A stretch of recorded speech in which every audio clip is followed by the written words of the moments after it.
Stuart, Yes. can you talk about how this deep inner work impacts the choices that we make in our lives, how we spend our time, who we spend our time with? Uh, I talk about that constantly. Look, if you live on the surface, what you see in life is the surface. What you interact with in life is the surface. Tension, negativity, insecurity, guilt, fear, et cetera, et cetera. All of that exists on the surface of life. And if that's where one's consciousness is, that's what we interact with. When you start penetrating the depths of your inner life, start opening to things that are profound inside you, and everyone has things that are deeply profound inside them. It transforms your chemistry. It gives you more patience with superficiality. It enables you to, an example, I, I asked, Jennifer to set up a class at this Unitarian church that's literally right next door to where I live. So I went over there to pick up the key so that she could get into the church on Saturday morning. And the woman was an extremely tense woman. I mean, just, she reminded me almost like Rudy's mother. She was that kind of New York intensity. And, years ago, it would have been very difficult for me to deal with a person like that. And yet I waited, I listened to the rhythm of the interaction, the time. And all of a sudden, she just opened up. Her heart opened up. And we were laughing together. We were smiling. We had a great time, became friends. Turns out she came from New York. And I told her, she had a brother who was very famous up in Woodstock. And I told her I lived in Woodstock. But the whole energy changed. And it was only because I was capable of relating to her from a much deeper place inside myself. I wasn't, allowing her superficial tension to annoy me and to bother me. I had patience with the situation. And that's what happens. We begin to see the world differently. We begin to recognize that beneath all of that tension, there's something inside people that are very needy. They want to laugh. They want to be open. They want to, you know, be around somebody who has kind of sweetness and compassion and patience with their stuff. And that's what I'm talking about. It just works palpably every day of our life if we tap that energy that's really deeply inside us. And it's the only way I've ever found in my life that I can connect with people that are really tense. Have patience. How did I learn that patience? Literally, it's been years of working on myself because I was a pretty impatient character when I was younger. I mean, man, I didn't have patience for any kind of bullshit when I was younger. Now I have patience for every kind of bullshit, and I get less of it. And that's the most extraordinary thing. People open up. They start talking. They start, seeing that you're not a threat to their life. It's how this thing works. I mean, look, you want to be spiritually enlightened. In order to be spiritually enlightened, the first thing is you got to learn to be human. Forget about spiritual enlightenment.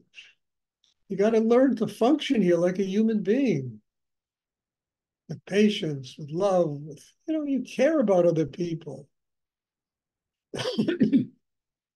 So we had a very nice conversation. This woman and I, we laughed. You know, what could have been a nightmare turned out to be fun. And then I told her, she didn't. I said, Cyrus studies with me, and and they love Cyrus because he's a very wonderful musician and he gives concerts there. You know, and oh my God, yeah. I say, yeah. I say, yeah. Oh wow, yeah. And a whole energy changed.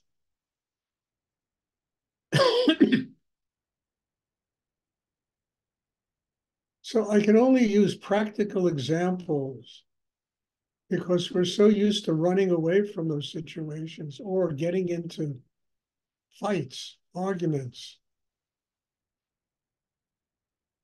with people who are they're just unhappy and like one stairwell beneath the unhappiness, you can touch something human in them. If you allow yourself to go there and open that in yourself, you can touch it in somebody else. I mean, this just happened to me. I'm talking 20 minutes before I started this class. I mean, I get what kind of spiritual people? They're all tense and crazy. I said, Stuart, that's not what you're there for. Much more difficult thing was to make a human connection with somebody.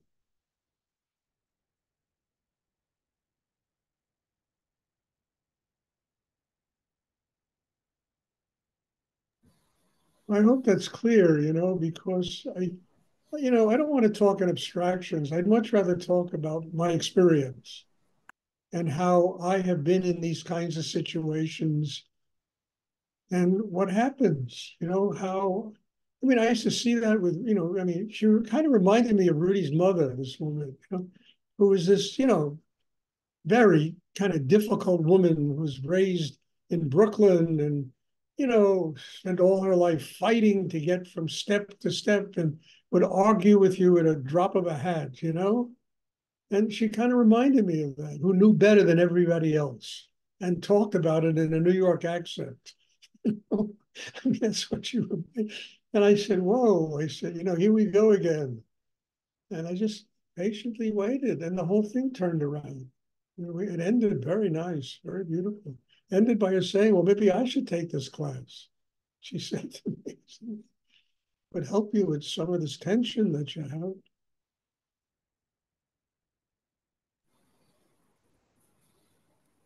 Thank you, Stuart. You're welcome, Larry. Does that anyone else have a question? Hi, Stuart. I have a question. I wouldn't Just, stop if you didn't. What is your question, dear? well, it's just taking it to the next level. Um, I had an interaction online stupidly, which I won't do anymore, but with some people that were talking in such extremely hateful ways. And um, I guess it's the same answer, but how to handle when it's not just tension, but like such extreme tension, like hateful, fascist kind of stuff. Yeah, I know, I mean, look, I've been around people like that, and you just have to say no. You hang up. You hang up. You don't need to listen. Your life is worth more than listening to their bullshit. Your life is worth more than somebody dumping all this fascist madness on you, you know? And your peace of mind, your inner tranquility, your connection with spirit is worth more than that. And you have the right to say, no, I don't have to listen to this anymore. I don't have to listen to this anymore. And you can just say, look, I wish you the best. And I've got other things to do with myself right now. And it doesn't matter, they're not going to change until they want to change. And usually what makes people change is some kind of tragedy in their life. something happens to them that takes them right to the tip of dying or something like that. And it makes people reevaluate their life and it makes them change. And you don't have to do it. You know, you can just say, I have something else to do and walk away. You know, nobody needs to, you don't have to be intimidated by anybody because of their prejudice, their rage, their anger, what they believe. And on every side of the, I mean, look, I have a cousin who did this to me. And I finally said, you know, I just hung up. I said, I don't need this conversation, you know? And I said, you know, if he, you know, was talking in the same kind of fascistic, you know, voice of prejudice about government and politics and screaming at me. And I finally said, I don't need this, you know, and I just hung up. And I think your inner quiet, your need for a spiritual life is more important than listening to somebody who doesn't want to change. And you have every right under the sun to say, I don't need this in my life. I don't need, and frankly, you give up people like that, they will be replaced with people on another level almost instantly. Almost instantly. And yes, you can have compassion for them, you can have understanding and patience with them, but sometimes people just tip the scale. They just go too far. And then it's like, no. I mean, I had that Thank conversation with my cousin. It went on for like 20 minutes. And I was trying to have patience. And I even started, I say, are we talking about the same people? I even asked him that question. I said, my God, how different everybody sees reality.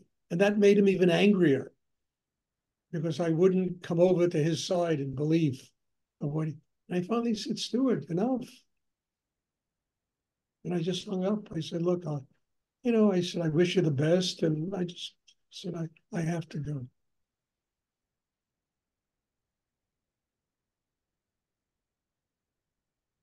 Now, this, you know, things that, I mean, look what goes on in the Middle East with that horror, you know?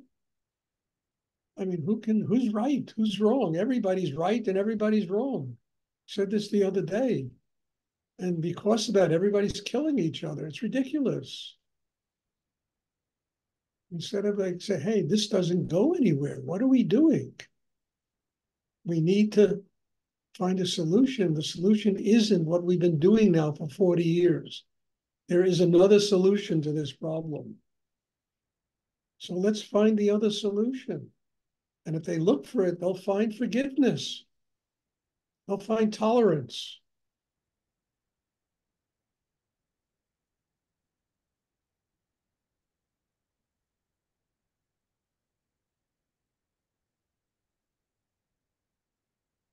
It won't be revenge and anger and rage and destruction and all this madness that goes on.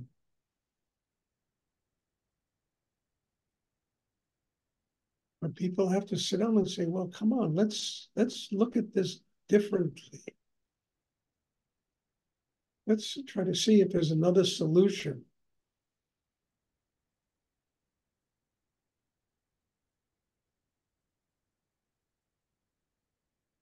Well, I don't know. Anyway, God bless. You know, I don't know if that'll ever happen. I don't know if people want that to happen, but it is a solution. And we all have it in our personal lives. We have things like that that we have to deal with. And I think it's up to every one of us to find another solution than rage, than negativity, than revenge, than anger.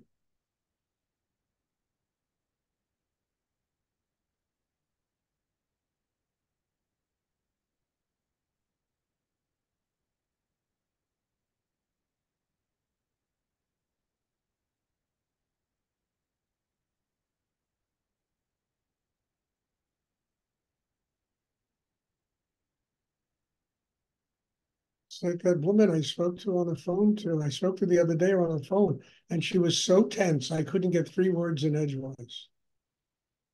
So I said to Jennifer, I said, Jennifer, you're going to have to be very patient with this person. And then I went to meet her to get the keys to the church so that she could go there on Saturday, after the new year. And within 10 minutes, the whole conversation changed and we became friends.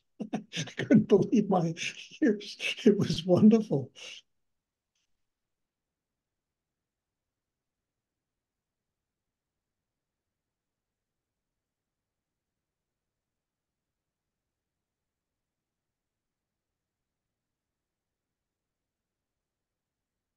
Does anyone else have a question they would like to ask?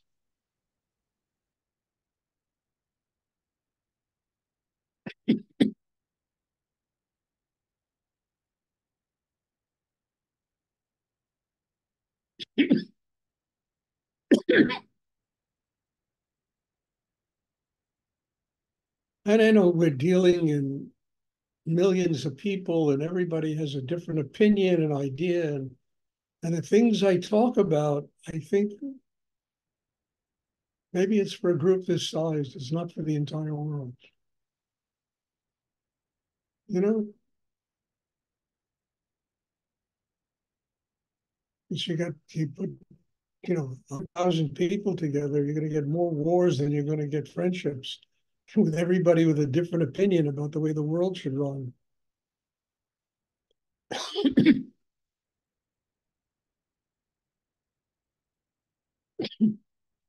Does anyone else have a question? So try it with somebody you have a hard time with. I mean, people that you have a hard time with are good for you. They really make you go to a place where you have to find God.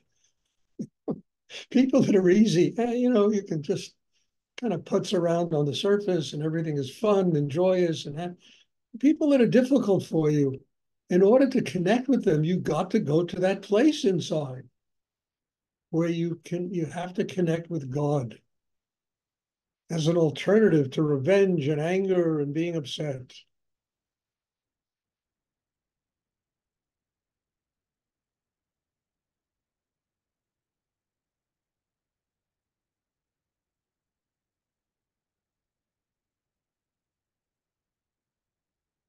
Does anyone else have a question you'd like to ask? I mean, what did the Buddha talk about? What did Christ talk about? What did they all talk about? All these ancient sages, turn the other cheek. I mean, somebody went to the Buddha. One of your disciples just got bit by a snake. The Buddha's response was, what did he do to the snake? I love it. What did he do to the snake? That he got bit by the snake.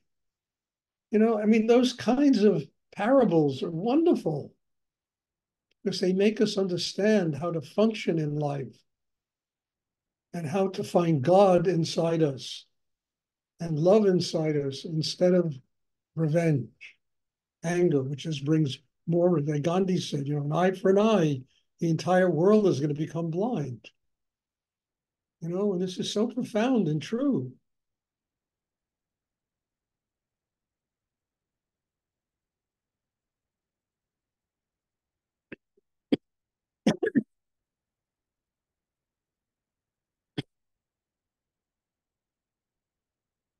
Okay. Are there any more questions?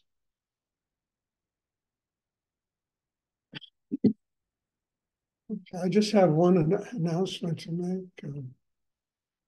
As I mentioned, on the 24th, 5th, 6th, and 7th, I'm going to take a vacation. I'm going to just, there won't be any classes those days. I need a break. I need to keep coming to you every day fresh and really vital and fresh in myself. And I think there's sometimes it's like Rudy once told me, a good general knows when to retreat. And I just need to take a few days off. It'll be the 24th, the Sunday, Monday, Tuesday, and Wednesday.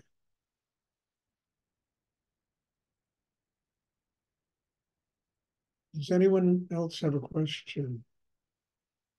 Also, just one other thing I keep repeating, I feel like I'm, that there is, I think, one or two spaces still open for the Rudy Samadhi retreat. If you get the urge and you want to come, let me know. But there are, I think, two spaces open right now for the Samadhi retreat. And that will be, I think, the 23rd and 24th, 25th of February. I know, a lot of you live in Israel, Germany, Brazil, Belgium. But if you get the hankering to come, we're all over the United States. There are still a couple of spaces. Let me know. So thank you. God bless you all. There will be meditation on Sunday, and I'm looking forward to seeing everybody. Thank you. Thank you. Thank you, Stuart. Thank you, Stuart. Bye. Thank you. Thank you. Thank you, Bye. Stuart. Thank you.